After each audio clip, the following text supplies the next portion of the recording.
Hey there, leaders. Welcome to Coffee with Ken Live. Yeah, for those who missed last week, you may be wondering, why is this guy wearing the uniform of an aviator, what we call a flight suit? Well, simply, I went from being a successful flyer in the Air Force to leading a team and was failing to lead that team.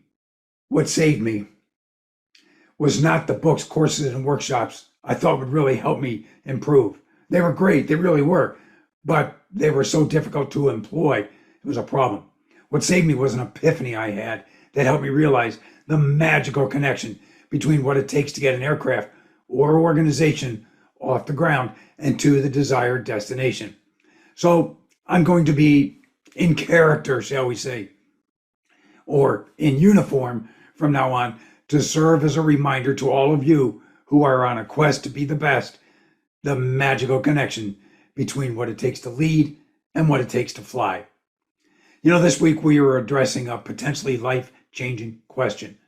What happens to you in the next recession? Might seem like a bit of a departure or a detour from our typical Coffee with Ken topics, but it is connected.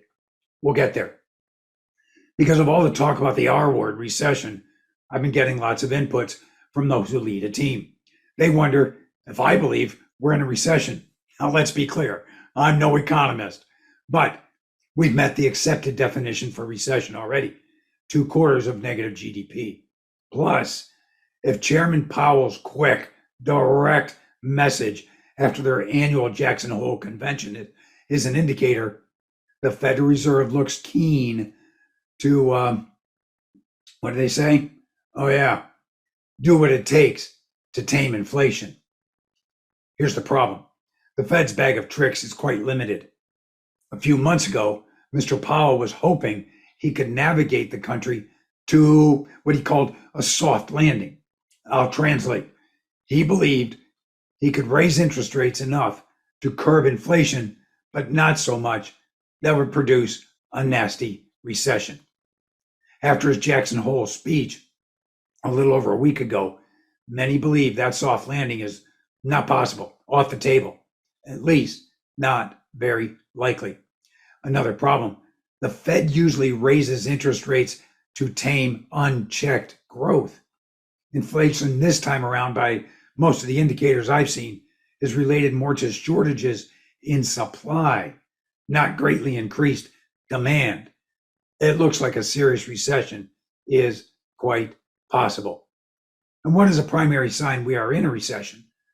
Yeah, a substantial rise in unemployment. There's lots of angst out there, and it may be well-founded. The reports include an increase in job cut announcements, fewer job openings, real wage growth remains negative. The number of hours worked is sliding. Those working part-time for economic reasons is climbing.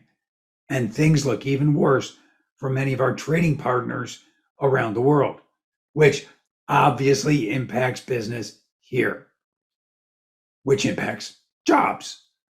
One example, energy prices in Europe are climbing so high, so fast, many businesses can't afford to stay open. So that is likely to have a negative impact on many of us. Now, who gets hurt during a recession? Not everyone. Many thrive. And let's be clear, the household definition of a recession is when your neighbor loses a job. The definition of depression is when you lose yours.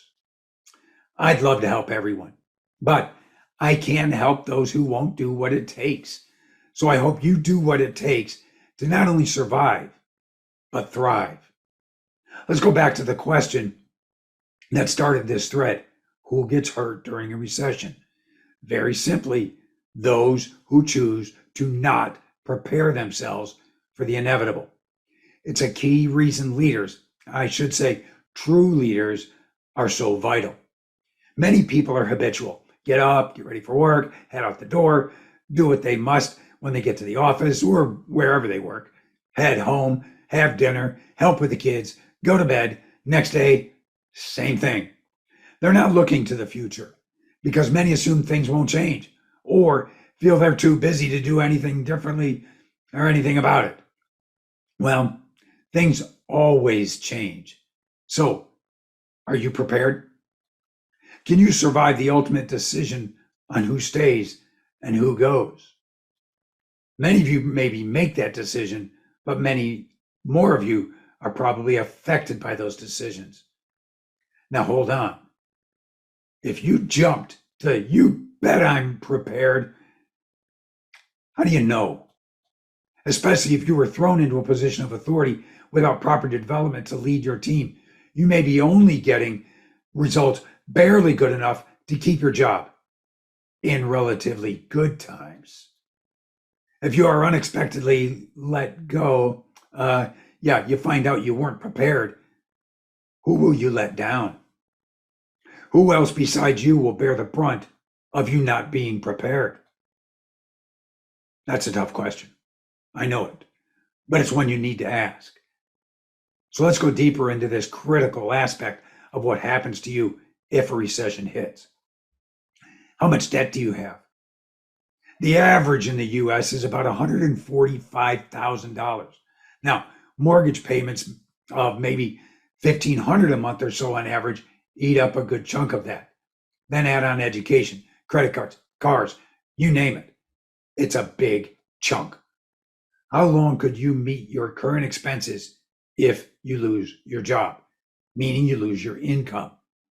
How quickly is that going to affect your standard of living, your home life, and how you feel when that happens? A lot of leaders, the old command and control style, and you might think I'm one of those. Well, actually, I was one of those way back when, before I figured out the connection between flying and leading. I was one of those old command and control style leaders, and it had nothing to do with coming out of the military. It just had to do with that was the way it was done for so many years, and so many places it still is, and that's a big problem. Well, you know what?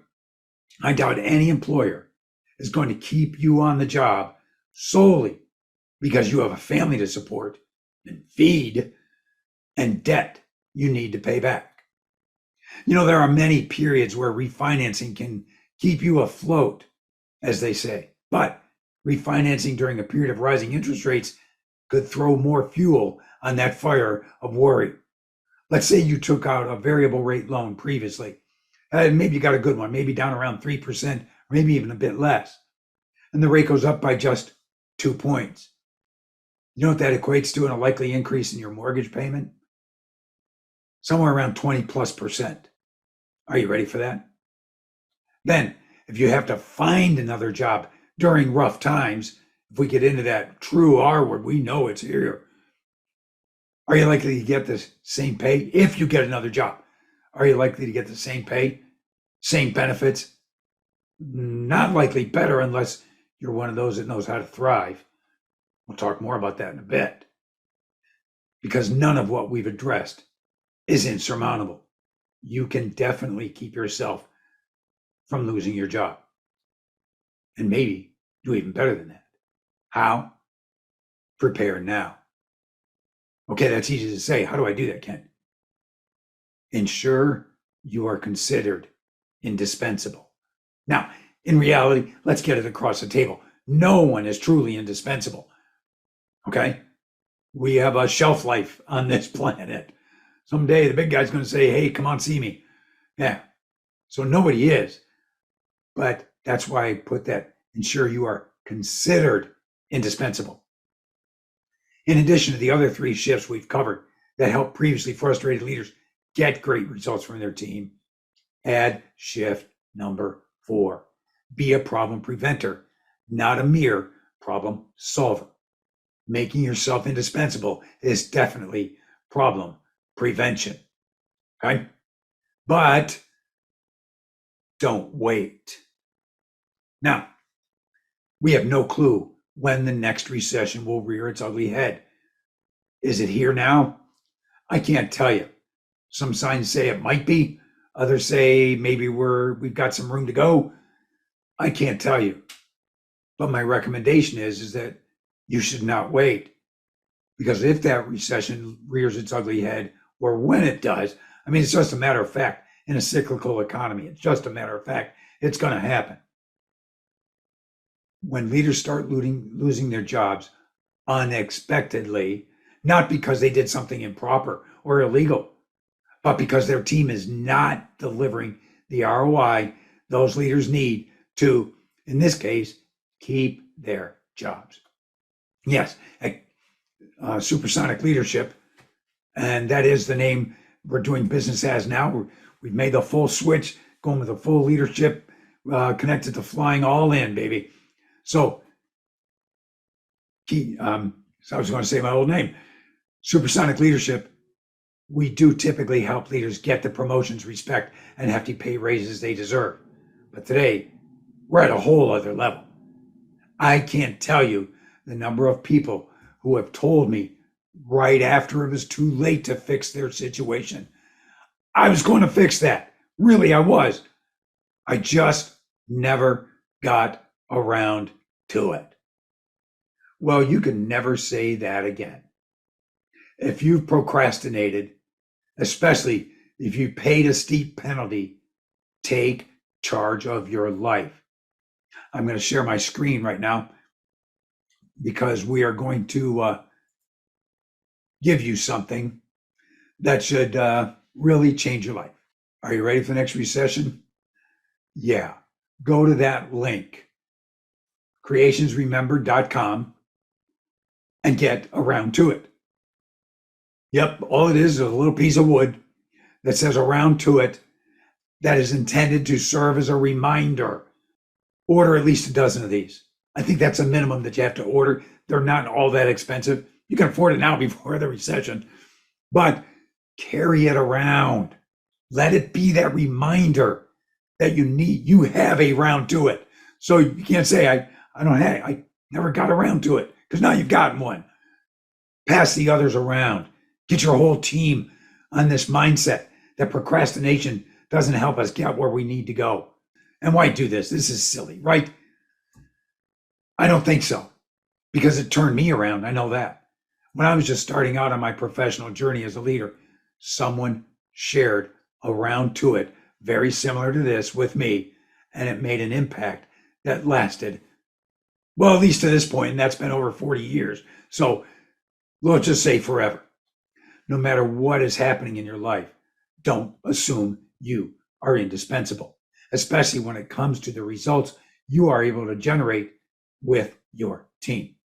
So if you really want better results, we've been talking about them, but my recommendation is you go here to this link and sign up for this webinar. Yes, it's free.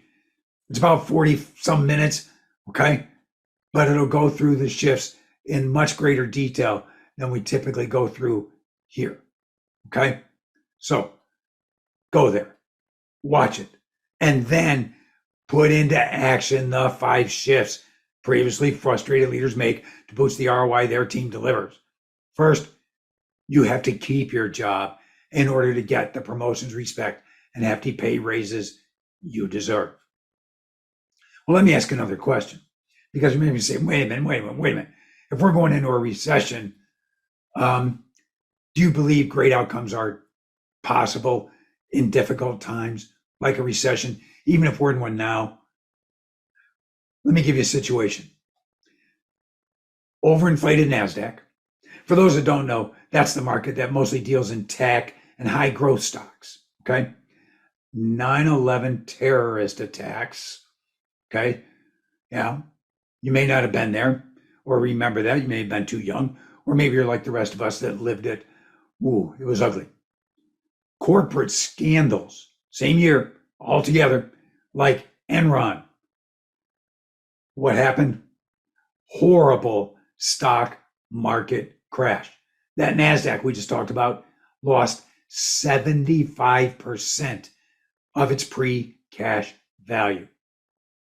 And so, can you hear Ben Chestnut and Dan Kurzius thinking, this is a great time to start an email software business? Yeah, another tech company.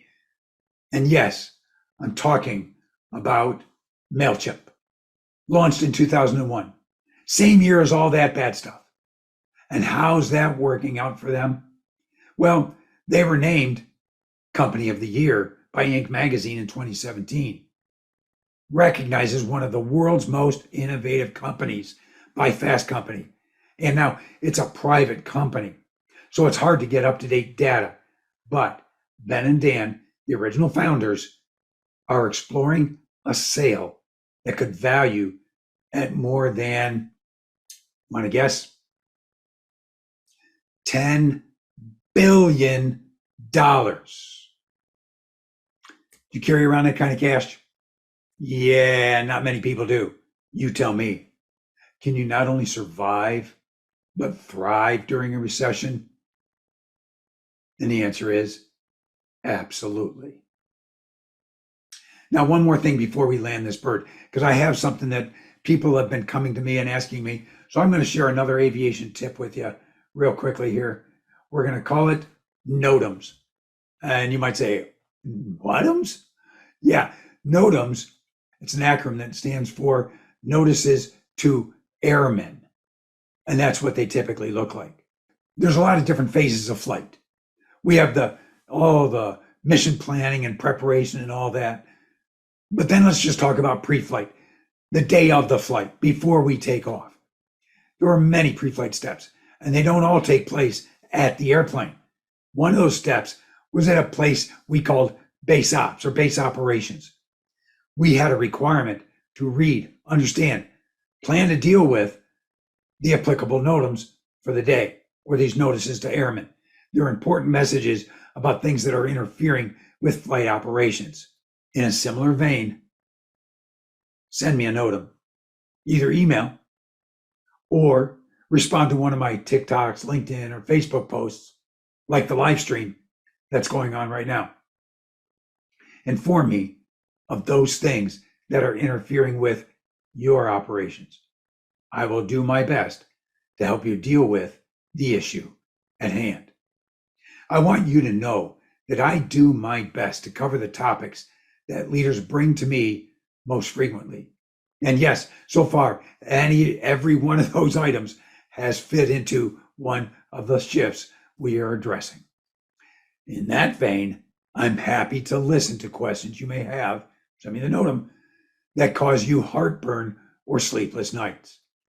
If you feel like you are putting in way more than you are getting in return from your team, not likely you are living the life of your dreams. Don't continue to live this way, and certainly don't believe that's just the way it is. Find your solution. I'm here to help. A quick note before we close. I really love working with those leaders of teams who are on a quest to be the best, even if they are extremely frustrated at the moment. If either or both of those fit you, let's grab a cup of coffee to help you get clarity on how to get the promotions, respect, and hefty pay raises you deserve, not just keep your job. How do you do that? Well, it's pretty simple. All you need to do is go to that link and you'll find my Calendly page. And all you got to do is find a time that works for us to help you break through your current situation to a much better outcome. Okay, folks. Thanks for being here today. Thanks for participating. But look, not only is this session free, the cup of coffee, I know how stressful your job is. Even though we will likely meet virtually, unless you live close to where I do, but I can still buy you a cup of coffee. And we'll do our best to help you get where you want to go. Fair enough? Great. I can't wait to see you and work with you, do all the good kind of stuff. And with that, I wish you the best, my friends.